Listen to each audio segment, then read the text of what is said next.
अमीर गरीब दो बहनें। पिछली कहानी में गुंजन और श्रुति के जीवन से जुड़े किस्से आपने देखे। किस तरह से माँ के आशीर्वाद से गुंजन और श्रुति के जीवन में बदलाव आए और उनकी जिंदगी आगे और कौन कौन से रंग लेती है, इस अध्याय में हम देखेंगे गुंजन और श्रुति के जीवन से जुड़े कुछ नए किस्से। अमीर गरीब दोनों बहनें, गुंजन और श्रुति के जीवन की आगे की कहानी। इसके लिए हम आपको 20 साल आगे ले चलते हैं। माँ के आशीर्वाद से श्रुति और विवेक को धन धान्य की कोई कमी नहीं रही। अब विवेक एक बड़ा व्यापारी बन गया था। विवेक का बेटा लंदन से पढ़कर वापस आ रहा था। सब उसे लेने एयरपोर्ट जा रहे थे। अरे श्रुति, कहाँ हो? फ्लाइट का समय हो रहा है। और ये तुम्हारी लाडली कहाँ है? तुम दोनों को कल ही बोल दिया था ना कि फ्लाइट समय पर आ जाएगी, पर हम समय पर नहीं पहुंचेंगे। अरे आप कुछ ज्यादा ही चिंता कर रहे हो। फ्लाइट 9 बजे आएगी, अभी सिर्फ 6 ही बजे हैं। हम पहुंच जाएंगे। अब ये तानिया कहाँ रह गई? आ गई पिताजी, आ गई। वो मैं भैया के लिए राखी की थाल सजा रही थी। पिताजी, आज रक्षाबंधन पर इतने सालों बाद भैया को अपने हाथों से राखी बांधूंगी। श्रुति और विवेक के दोनों बच्चे रोहित और तान्या अब बड़े हो चुके थे। रोहित विदेश से पढ़ाई पूरी करके वापस आ रहा था। तान्या भी बहुत खुश थी कि इतने सालों बाद अपने भाई को अपने हाथों से राखी बांधेगी। तीनों एयरपोर्ट पर रोहित को लेने निकल पड़े। रोहित जब आया, उसके साथ एक लड़की भी थी।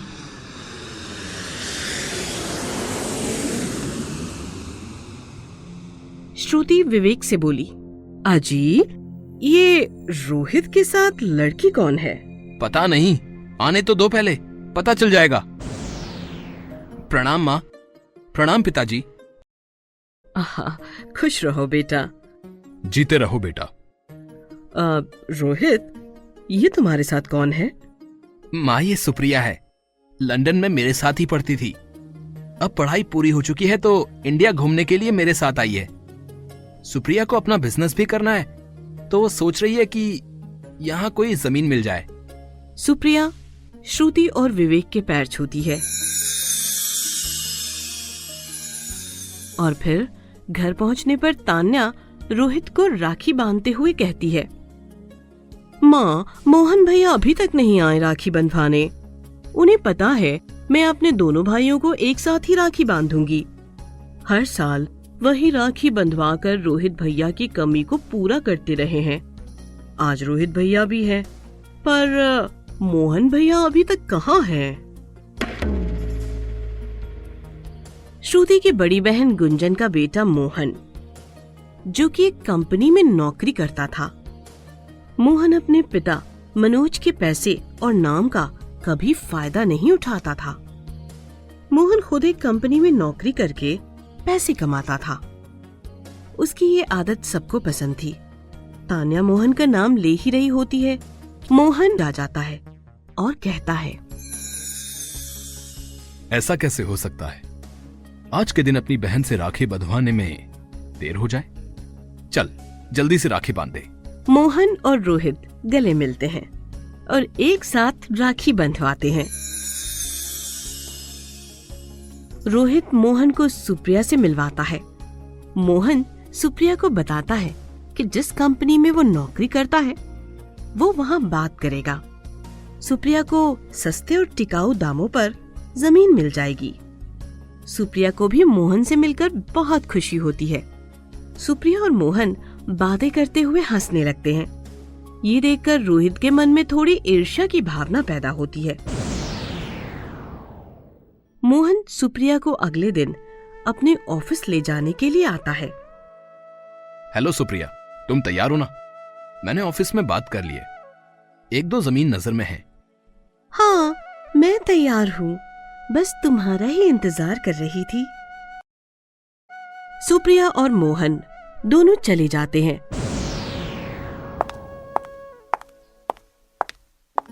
रोहित और जलन से भर जाता है। तभी उसके पिता विवेक आ जाते हैं और कहते हैं, रोहित, अब तुम्हारी पढ़ाई भी पूरी हो चुकी है, तो कल से ऑफिस आ जाओ। मैं मैनेजर को बोलकर तुम्हारा नया कैबिन बनवा देता हूं। अरे श्रुति, ये 50,000 रुपए रख लो, जब मैं मांगूंगा तो दे देना। अरे आप भी क्या काम के पीछे पड़ गए? अभी तो इतने सालों बाद आया है, कुछ दिन आराम करने दो, आगे आपका काम ही संभालना है। लाइए दीजिए पैसे, रख देती हूँ।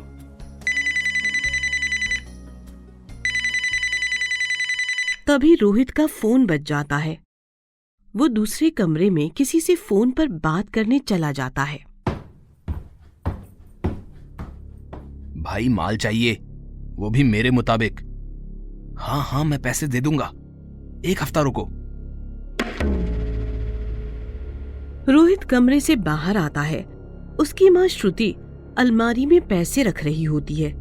वो अपनी माँ से बोलता है कि उसे कुछ पैसों की जरूरत है, करीब 50,000 रुपए चाहिए। श्रुति बिना कोई सवाल किए रोहित को वो 50,000 रुपए दे देती है, जो वो अलमारी में रखने वाली थी। रोहित वो पैसा लेकर वहां से चला जाता है।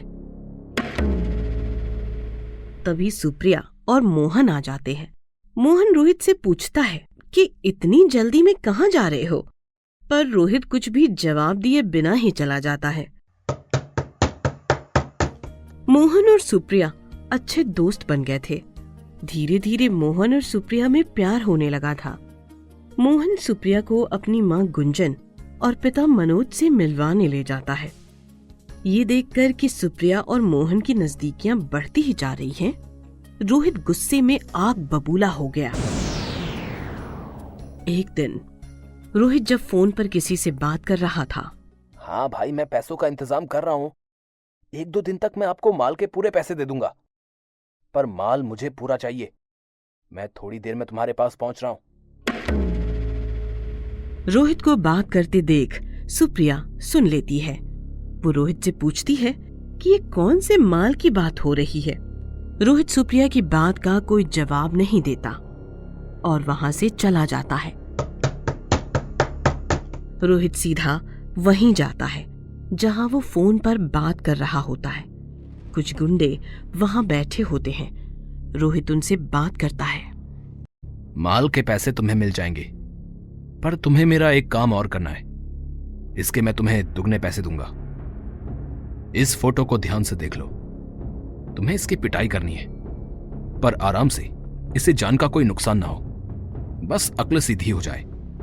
इसको धमकी देनी है कि यह लड़का सुप्रिया से दूर रहे, और उसके आसपास भी नजर आया तो जान से जाएगा। बस इतना काम करना है। तुम्हें इस काम के पैसे मिल जाएंगे, लेकिन काम होने के बाद। रोहित वहां से चला गया। गुंडे मोहन की तलाश में निकल गए। मोहन शाम के वक्त ऑफिस से बाहर निकला तो रास्ते में उन गुंडों ने मोहन को मारना पीटना शुरू कर दिया।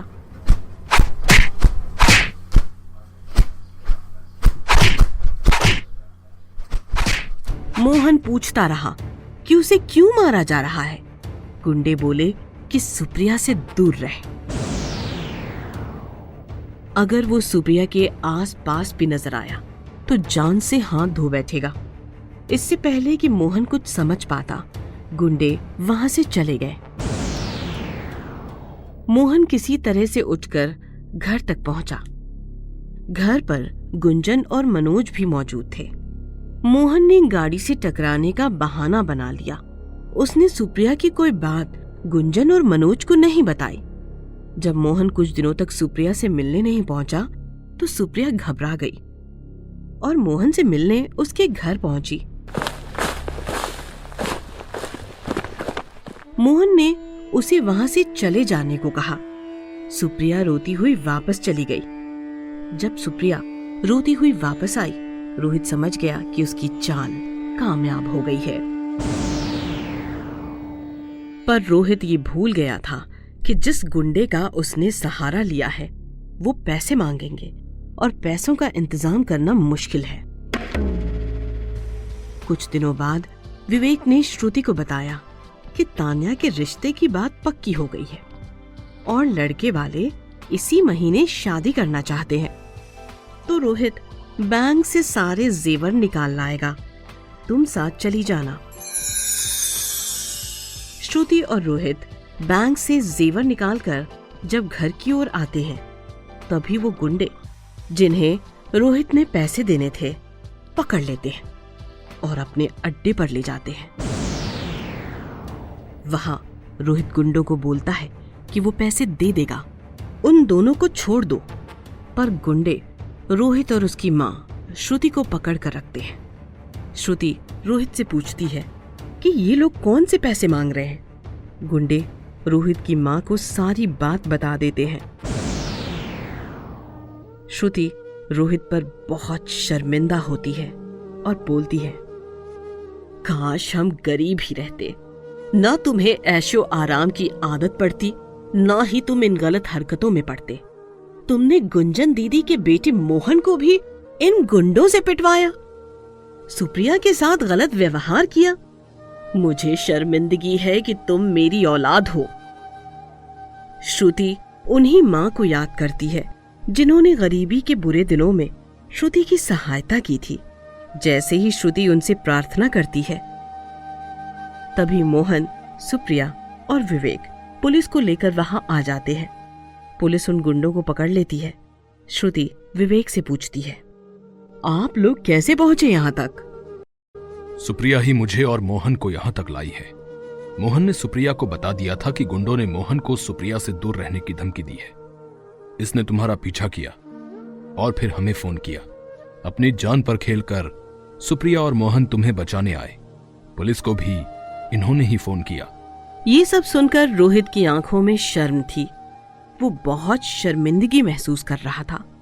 उसने मोहन से माफी मांगी और मोहन ने उसे गले से लगा लिया। सुप्रिया ने भी रोहित को माफ कर दिया। श्रुति ने मन से उन मां को धन्यवाद किया। कुछ दिनों बाद तान्या की शादी धूमधाम से की गई। मोहन ने भी सुप्रिया से जीवन भर साथ निभाने का वादा किया। गुंजन और मनोज ने भी सुप्रिया को अपनी बहू मान लिया। रोहित अब अपने पिता के साथ ऑफिस जाने लगा। श्रुति और विवेक दोनों ही अब रोहित को सही रास्ता मिलने पर खुश थे। दोनों परिवार फिर से संपूर्ण हो गए थे।